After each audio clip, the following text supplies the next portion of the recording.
حضرت فاطمہ زہرا سلام اللہ علیہا کی سخاوت۔ ایک مرتبہ حبشہ کے نجاشی بادشاہ نے زربف کی ایک چادر حضرت رسول خدا صلی اللہ علیہ وآلہ وسلم کی خدمت میں بطور ہدیہ بھیجی۔ آپ صلی اللہ علیہ وآلہ وسلم نے اسے قبول کر لیا اور فرمایا، یہ چادر میں اس شخص کو دوں گا جو اللہ اور رسول کو دوست رکھتا ہے اور خدا اور رسول اس کو دوست رکھتے ہیں۔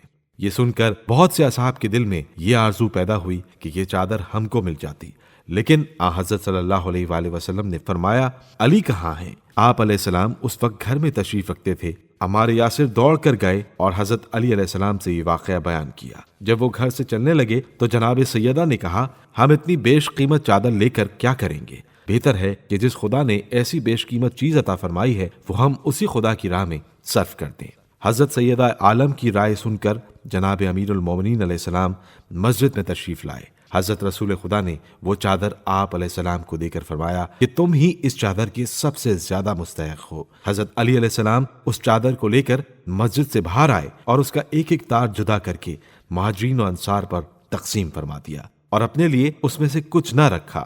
جب گھر میں واپس آئے تو جناب سیدہ علیہ السلام سے تمام ماجرا بیان کیا۔ اس روز بھی آپ علیہ السلام کے گھر فاقہ تھا۔ دوسرے دن جناب رسول خدا صلی اللہ علیہ وآلہ وسلم تشریف لائے اور کچھ کھانے کی خواہش ظاہر کی۔ آپ علیہ السلام نے شرم سے گردن جھکا لی۔ حضرت صلی اللہ علیہ وآلہ وسلم نے فرمایا، کل خدا نے تم کو 3000 مسقال طلا عنایت فرمایا ہے، لہٰذا اس میں سے آج میری اور میرے اصحاب کی دعوت کرو۔ جناب امیر خاموش ہو کر جناب سیدہ کے پاس آئے، دیکھا کہ ایک بڑے طباق میں بہت سی تازہ روٹیاں اور گوشت رکھا ہوا ہے۔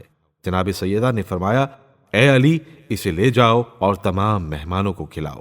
آپ علیہ السلام نے اسے لے جا کر حضرت رسول خدا صلی اللہ علیہ وآلہ وسلم کے سامنے رکھ دیا۔ آپ صلی اللہ علیہ وآلہ وسلم اسے دیکھ کر بہت خوش ہوئے اور جناب سیدہ علیہ السلام سے آ کر پوچھا کہ بیٹی، یہ غذا تم نے کہاں سے پائی؟ عرض کیا، یہ خدا کی طرف سے ہے اور خدا جسے چاہتا ہے بے حساب دیتا ہے۔ جناب سیدہ کا یہ کلام سن کر آپ صلی اللہ علیہ وآلہ وسلم نے شکر خدا کیا اور فرمایا، آج میں نے خدا کے فضل سے اپنی بیٹی کے پاس خدا کی وہ نعمتیں موجود دیکھ لیں جو زکریا نے مریم بنت عمران کے پاس گزشتہ زمانے میں ملاحظہ فرمائی تھیں۔